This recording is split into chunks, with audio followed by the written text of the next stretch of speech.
I don't really care about accomplishments as much as I care about being remembered for things like work ethic, the heart that you have in a fight, the passion that I have for this sport, and the sacrifices that I made so that I can pursue something great.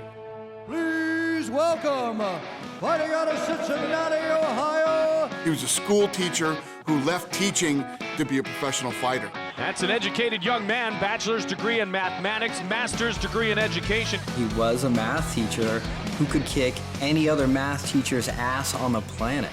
He's hurt. He's out. He's out. He was one of those first guys that looked like a true superhero. He was a good wrestler, he was good on the ground, and he was sharp on the feet. One of the first guys to have that full, well-rounded game. Armbar Nice. looking to finish, and it's all over.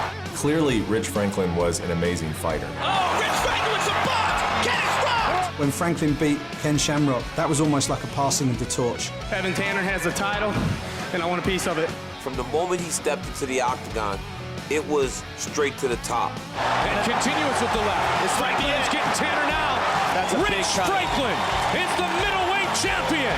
Rich Franklin was the man at 185 pounds at that time. The belt was around his waist. Oh, he knocks down Loazo. His knockout of Nate Quarry, spectacular, forever highlight, real knockout. Again, on the Big left. It's down goes Quarry. Rich Franklin wasn't just a technical fighter who was a very good athlete. He had a certain level of toughness. What an escape by Franklin. That is a high-level counter right there. He'd be the guy who would jump up to 205 if he needed to, go back to 185, fight somebody at 195.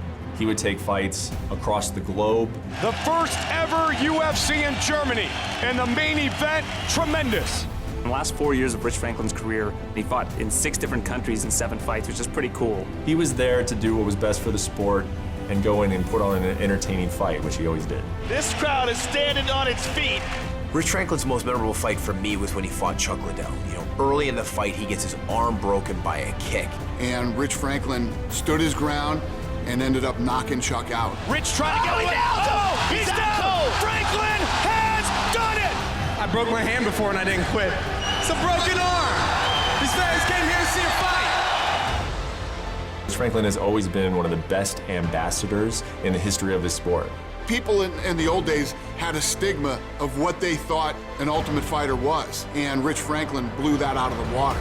He was a guy that we could all look at and say, look at this shining example of the people that compete in the sport. They're educated, they're well-spoken, they're gracious in what they do. For Rich Franklin, the biggest contribution he brought was respect. He was out there to win at all times, but then be the first one after he beat you to go shake your hand, put his arm around you. He was the type of guy that you want a kid to look up to when they say they want to be a UFC fighter. The guy who's just all heart. You know, no quitting him, and just keep coming. Always an entertaining fighter. You're an honorable man and a great champion. He is an absolute pioneer in the developing times of the UFC, and he is absolutely deserving to be in the UFC Hall of Fame. I wanted to come out here and put on a good performance, and I hope you guys are entertained. Rich Ace Franklin, ladies and gentlemen.